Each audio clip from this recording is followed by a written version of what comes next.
tanim-tanim ng saba dito sa lote para may maani at maibenta sa mga susunod na panahon.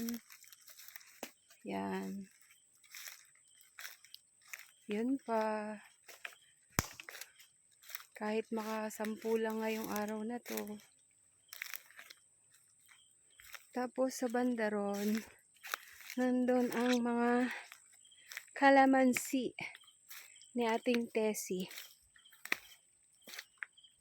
Sana mabilis lumaki. Mahal pa naman ang kalamansi. Ayan. Yan.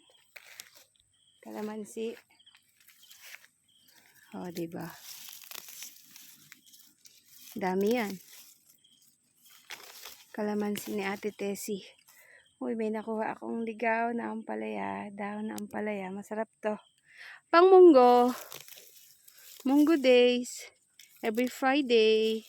Pero Sunday ngayon. Ang daming tanim na kalamansi, oh guys. Nakakatuwa. Sabi ko sa kanya, kapag namunga na yan, ako magpapakiyaw para maibenta sa palengke. Mahal-mahal. Diba? Ay, ang daming ligaw na ampalaya. Kunin natin. Sarap nito. Lagyan ng mushroom. At saka puting mais. Pitasin natin. Diba? Kaysa pakalat-kalat ka dyan. Kunin natin. Para sa munggo. Dami. Nakakatuwa.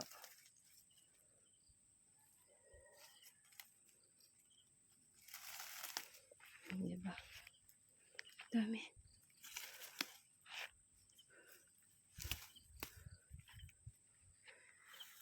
Ito pa, kalamansi. Tour ko kayo sa kalamansian. Yan. Wala yung may-ari. Bunutan ko muna ng damo.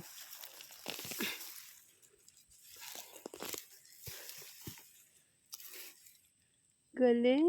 Naunahan pa kaming magtanim.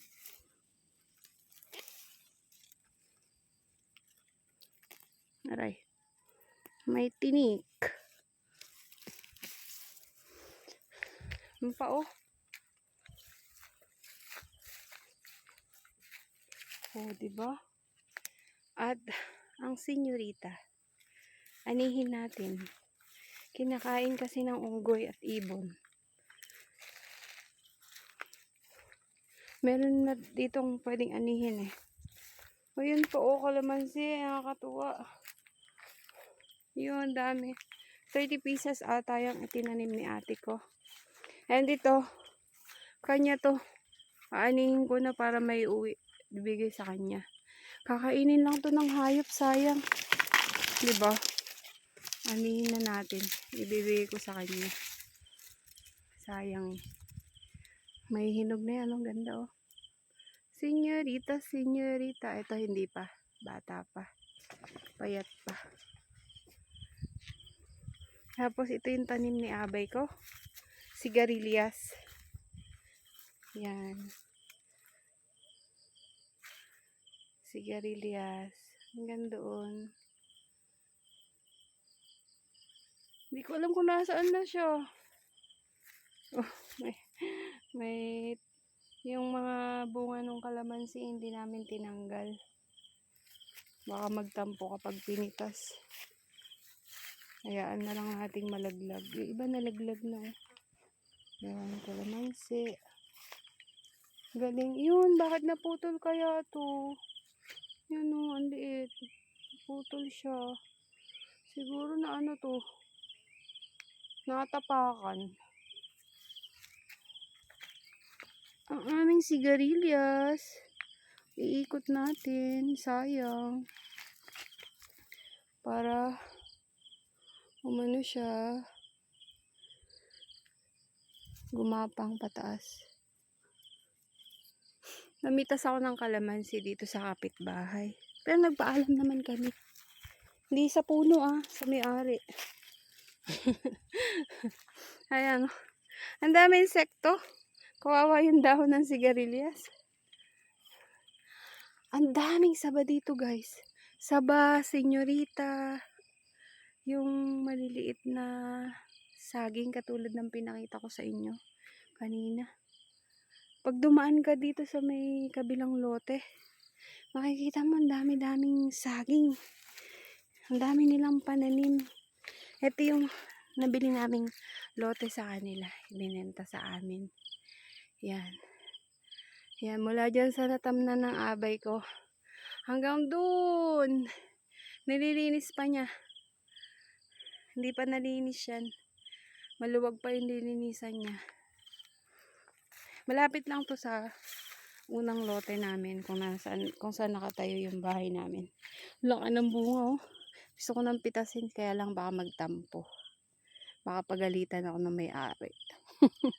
Si ate ko. Galing, no? Oo, diba? Maya-maya lang uwi na rin kami. Tanim lang talaga kami ng saba. Para after 2 or 3 years, meron na kaming anihin at ibibenta sa palengke. Ang mahal-mahal kasi ng saba sa dinalupihan. Ang papangit naman, Mariosep. Ang papayat. Aanihin pa namin yung saba doon sa kabilang lote yung papuntang Abukay. Papuntang Bagak. Sayang yun Baka iba umani. Tabing daan pa naman. Yes. Yan po. Ang aming nabiling lote. Yan. Diba? Nakakatuwa kasi. Anli ang tubig dito. Ayun lang yung mga tubo Nanggagaling yan sa falls. Yung tubig na yan. Unlimited. Yan. Hanggang dun pa po yung lote namin. Hanggang dun. Yan, hindi pa nalilinis. Malago pa May mga maliliit na puno.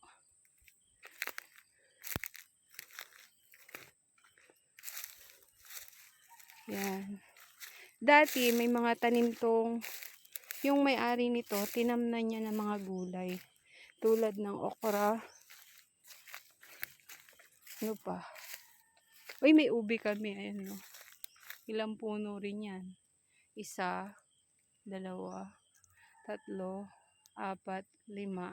Wow. 7 pala.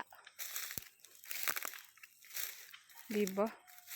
Lapit na mag-December, hindi ata aabot. Sa mga may ubihan po dyan, pwede nyo akong kontakin at bentahan. Kontakin nyo po ako. PM nyo lang po ako para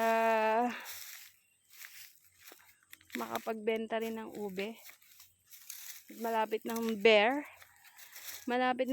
At uso na naman ang halya. Actually, ngayon po may mga naghahanap na ng ube. Kaya kung may ube kayong maani, o kahit yung ube na yung violet na kamote, baka pwede nyo akong bigyan. Nasa magandang usapan naman ang presyo. Ayan. Bye-bye guys. Nakakapagod. Pataas kasi. Bye-bye.